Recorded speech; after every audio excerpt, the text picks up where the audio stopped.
All right, so this is the delivery video. It's broken up into two parts. The first part is the actual delivery day, and the second part is about a week later. So we have chapter markers below, so let's go.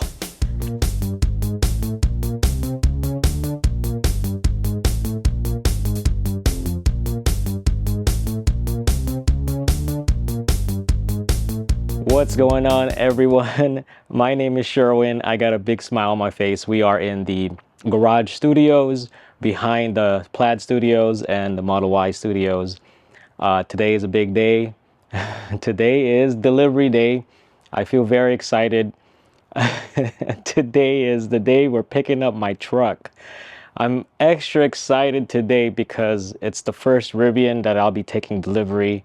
It'll be the 6th EV that we're gonna own. We will never go back to gas. Never, never. Regardless of the bad experiences we've had, we've had more good experiences. But I'm just, man, I don't know how to, man, how do I? I'm just very excited because I've been wanting a truck for a very long time. I've been wanting a truck. It wasn't a practical purchase. It's not that I couldn't afford it. It just wouldn't be a wise purchase because I commute to work. My commute is very long. And so I could buy the truck, no problem, but keeping the truck is just very impractical. Because of gas costs and everything. But because of EVs, I'm now able to afford larger vehicles like pickup trucks and SUVs and stuff. Again, it's not that I can't afford to buy the car. It's just a little bit more difficult to keep the car running in our driving situation, our commute situation. So I'm very excited. Rivian uses Lyft, I think, because they sent me a text, so we're waiting for that Lyft to get picked up.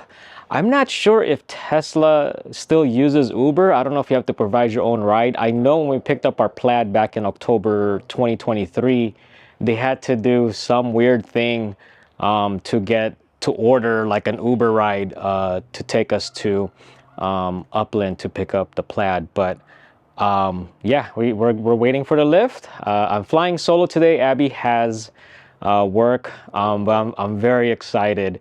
I'm very excited. So come along with me. I also have a video about the lease stuff. So check that out. If you haven't checked it out, pause this video and go check that out first.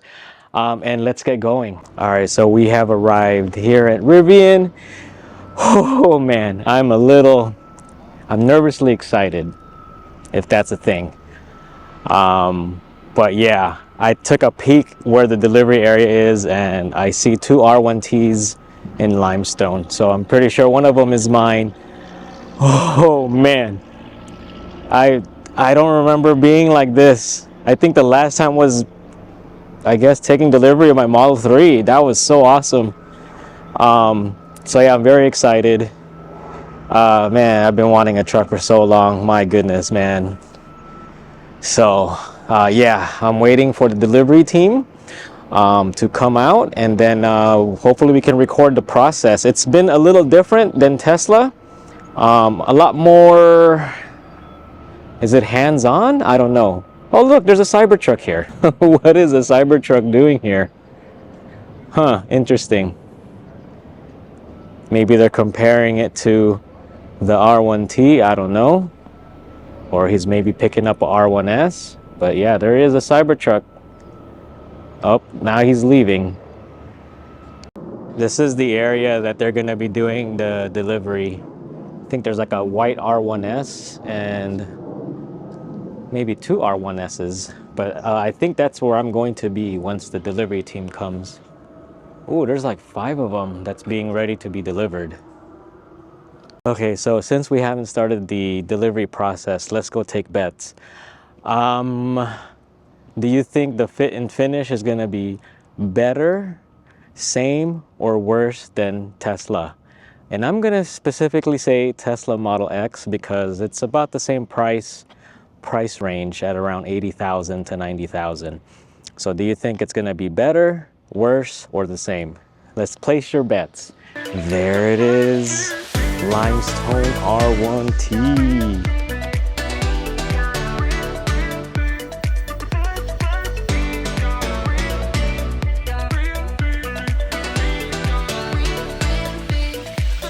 So it's still yellow on these ones, huh? But on the side, it's not yellow. Ah.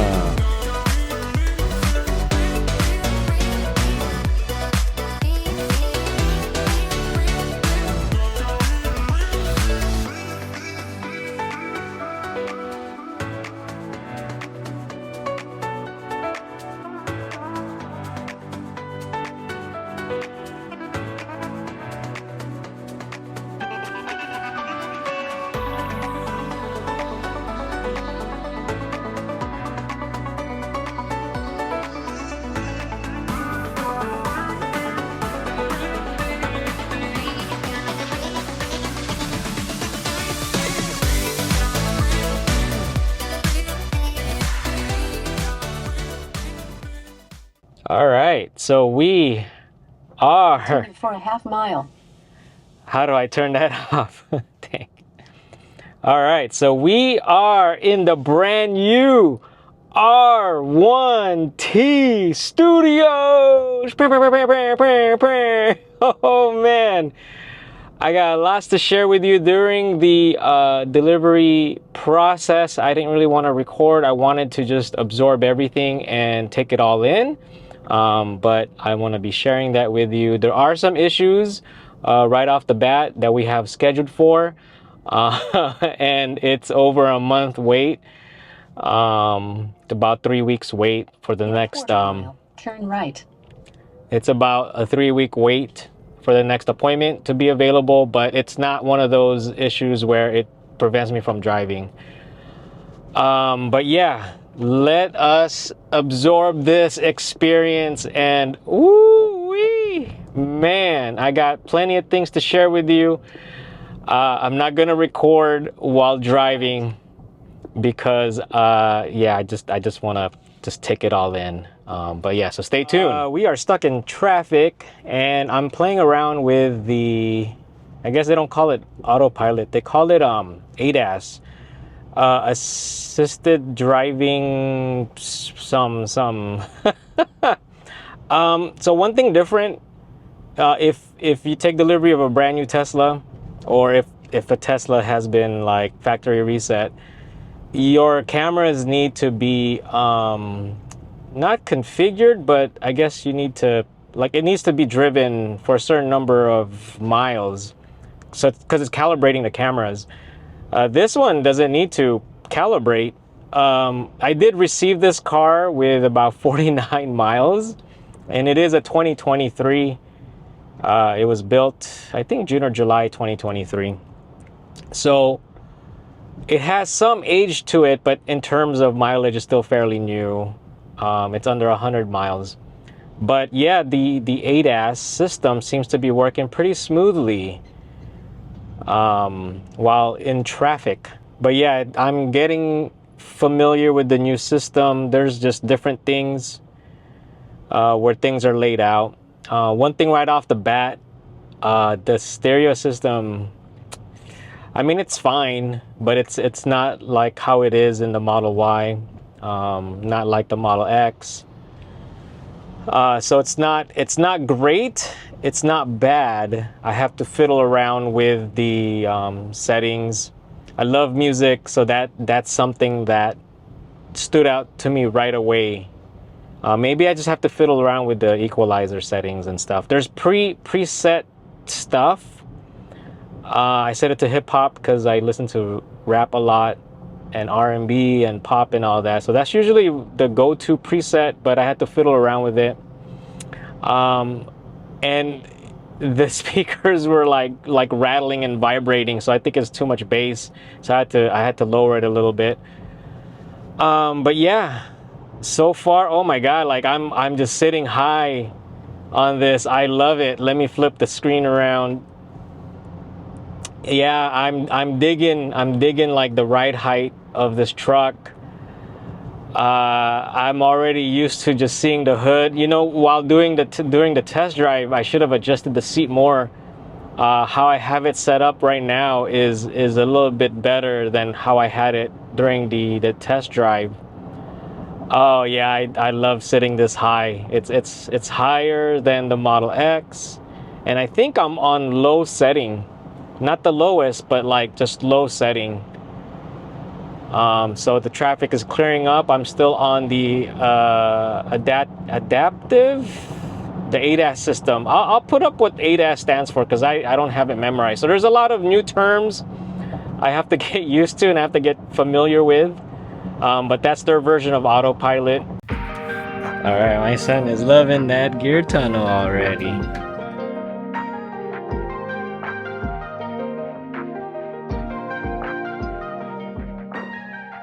All right, so we are home.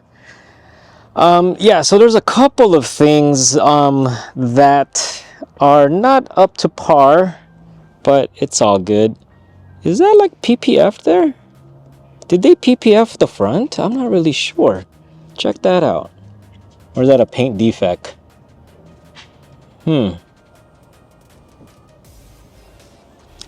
but there's some panel gaps that I've noticed, but I'm not even gonna sweat it. But one of them is like right here. Can you see? So there's some misalignments. Honestly, I'm not even gonna sweat it. There's already bugs that I've killed on the way here. But man, it is home. I love this color. Check out the color. Limestone. It is fresh. And my son loves the gear tunnel. Yeah, so the thing that we're gonna have a schedule on is this latch. This latch right here. It's not latching all the way when I close it. So they put in a service ticket, someone's gonna call, and they're gonna fix it. But other than that, I mean, there's a couple of like just misalignments and things, but I'm not gonna sweat them on it. But 21-inch road tires. This is Scorpion all season Pirellis. 275 55 21s. But man, yeah, so the right doesn't lock and latch, but the left does. But no big deal. They have a service ticket on it. Glad I was prepared by owning Teslas. At least this is not within spec. They noted it. Ang taas. Abby is driving the R1T for the first time. It's high, she says. Hi.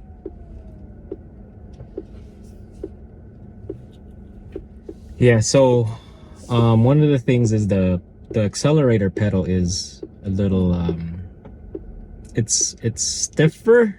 What is it? Deeper and stiffer.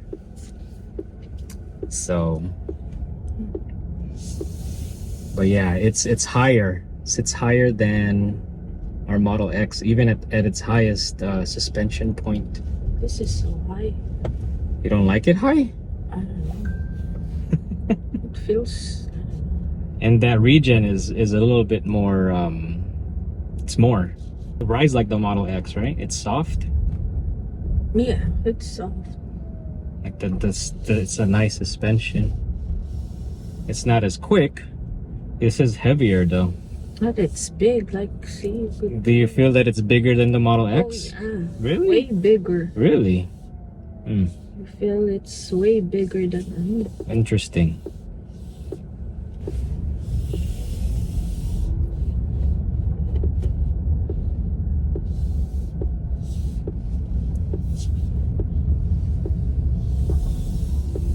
Like, this one is, I don't know, ang weird no, like when you're seeing the.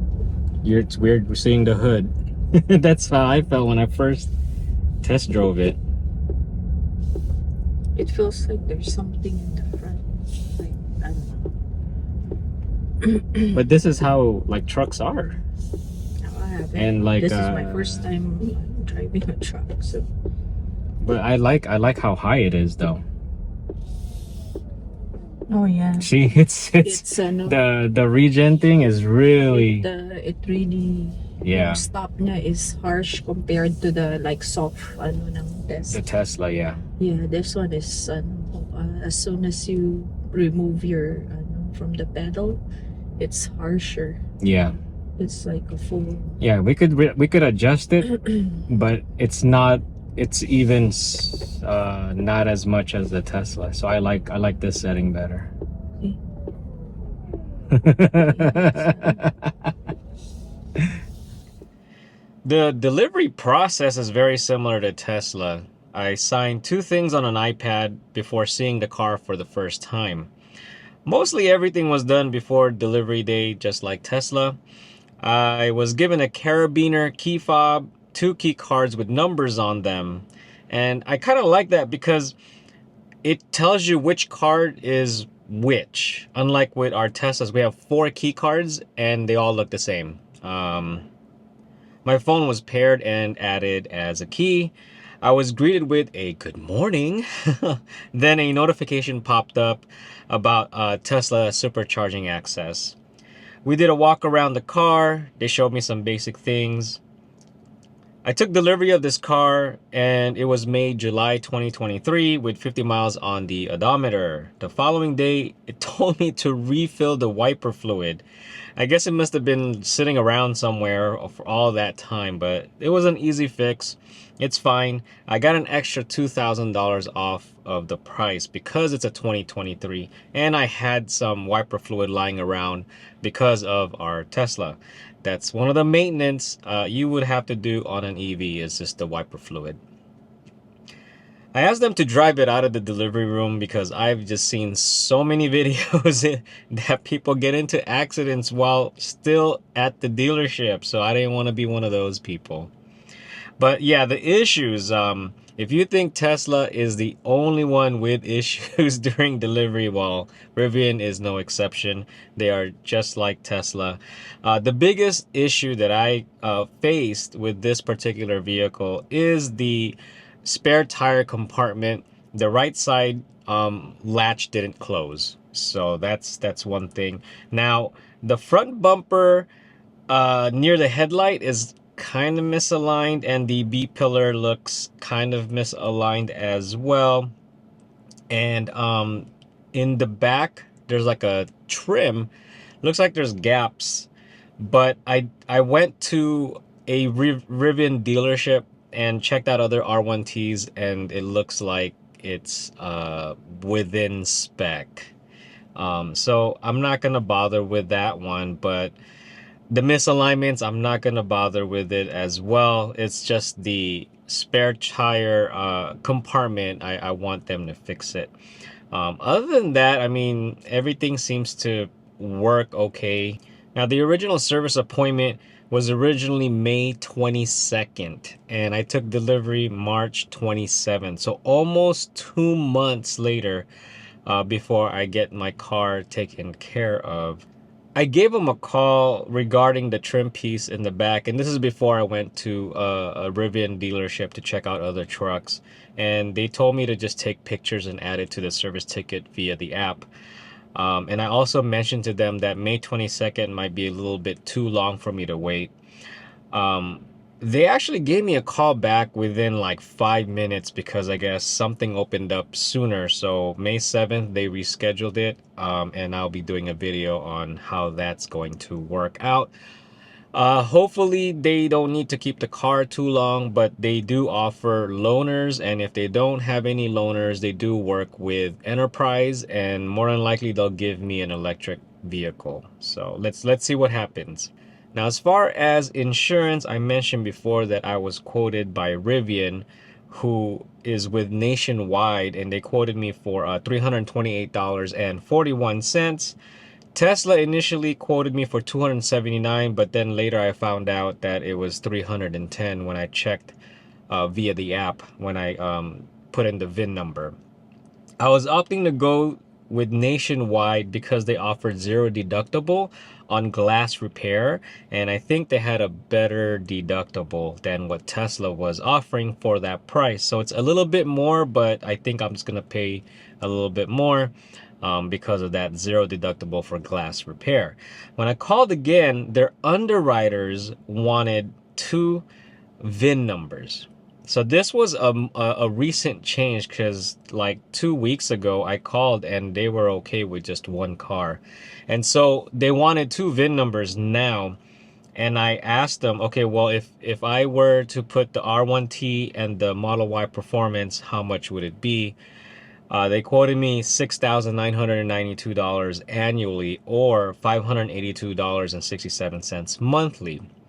So then I'm like, okay, well, if I go through Tesla and add the Rivian, it was like 680 something. So you know what? Just for kicks, how much would it cost to add the Model X with Nationwide and Rivian? So all three vehicles are going to be there. I didn't think they were going to do it for another $100, but just for kicks. So get ready for this.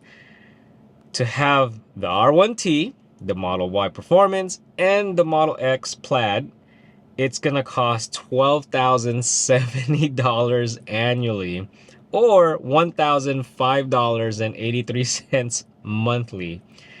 And so I was just chatting with the person with Rivian and Nationwide, and it just sounds like they're discouraging people from California to get insured by them. It's way too expensive. It's just crazy what's going on with California right now.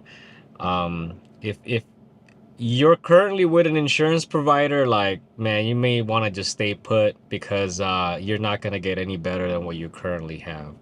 I mean, go ahead and check other people out, check other companies out, but man, I ended up going back with Tesla, and they're wanting $307.87 to add the R1T, but 1,000 collision deductible and 100 comprehensive deductible.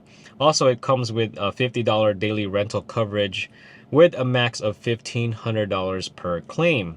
So what the rep told me was my monthly will be $696.85. But I was checking out my documents after talking to that person. So here's the breakdown.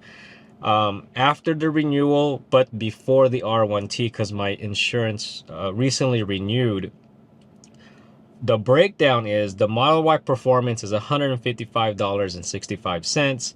The Model X Plaid is $227.07. And this is monthly pricing for a total of $382.72.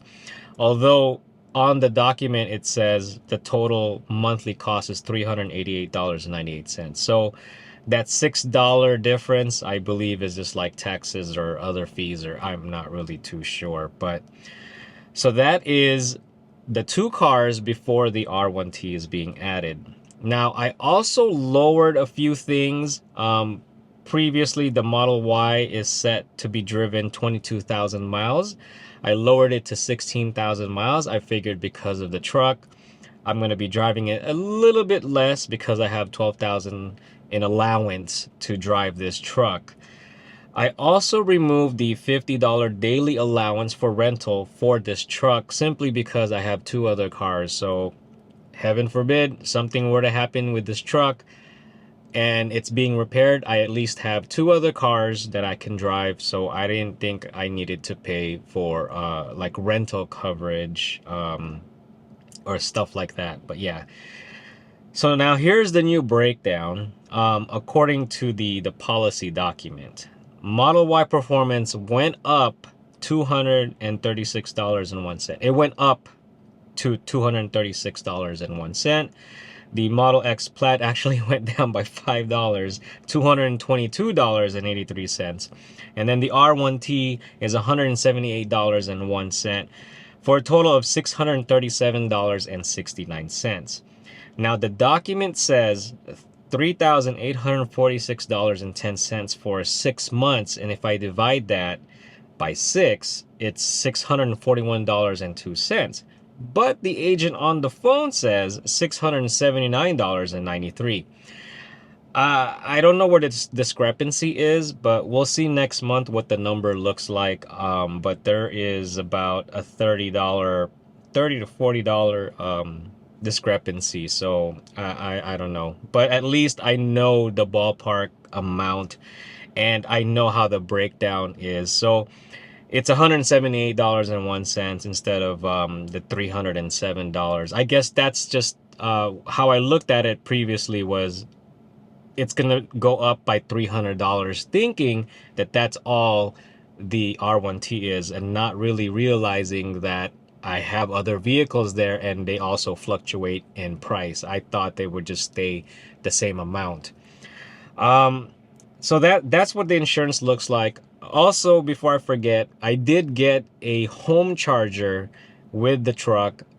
Tesla no longer gives the home charger, but I have one for the 110 and the 220, both included with the truck. Yeah, as far as insurance, it's just really, I don't know what's going on. It's just crazy over here in California. That's pretty much about it. If you haven't checked out the previous video regarding the lease deals that I got with the car, please go check it out. What do y'all think about the crazy insurance rate us Californians are just getting? Oh my goodness. But I've been having a lot of fun with this truck. I feel like a little kid, and man, yeah, so thank you for watching. If you liked the video, please like. If you haven't subscribed, please subscribe, and I'll see you on the next one.